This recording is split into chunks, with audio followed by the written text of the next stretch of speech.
हमारे Facebook follower Mohan ji Luna कहते हैं कि सर हमारा लोन मार्च 2022 में पूरा हो गया, लोन की एनओसी मिल गई, लेकिन बैंक वाले डॉक्यूमेंट नहीं लौटा रहे और लोन लेने के लिए दबाव डाल रहे। तो देखिए ये गलत है, बैंकिंग नियमों से परे है, भारतीय रिजर्व बैंक की गाइडलाइन का खुला उल्लंघन है। ऐसे मामले में आप लीगल नोटिस दे बैंक को कि वह निश्चित समय के अंदर आपके डॉक्यूमेंट आपको लौटा दे।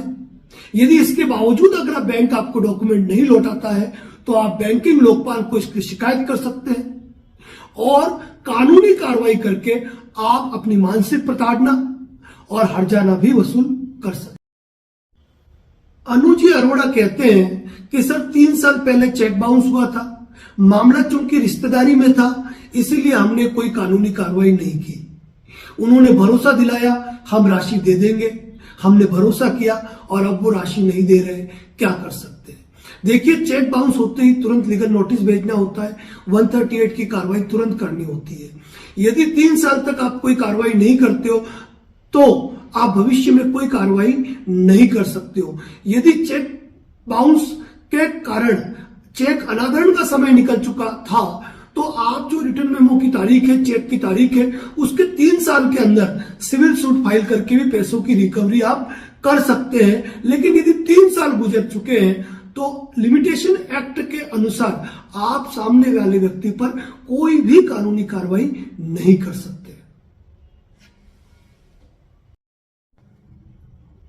अजीत जी अग्निहोत्री पूछते हैं सर चेक बाउंस हो गया, नोटिस भेज दिया, लेकिन गलती से मेरे हाथ से चेक खो गया, तो क्या मैं केस फाइल कर सकता हूं? जी हाँ, आप केस जरूर फाइल कर सकते हैं।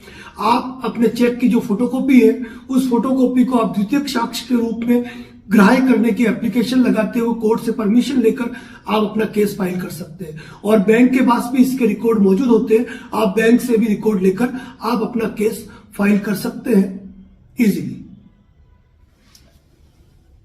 हमारे फेसबुक फॉलोअर अभिषेक जी शर्मा पूछते हैं सर क्या विल प्लेन पेपर पे बन जाएगी? जी हाँ, वसीयत प्लेन पेपर पर भी बनाई जा सकती है, नोटराइज भी करवाई जा सकती है और रजिस्ट्रार कार्यालय में उपस्थित होकर उसको रजिस्टर्ड भी कराया जा सकता है। लेकिन विल के मैटर में विल वसीयत एकमात्र ऐसा डॉक्यूमेंट है जो किसी व्यक्ति के मरने के बाद प्रभाव में आता है, यानी कि जिस व्यक्ति ने उसको बनाया वो इस दुनिया में भी नहीं है, तो इस पर विवाद उठना लाजमी है।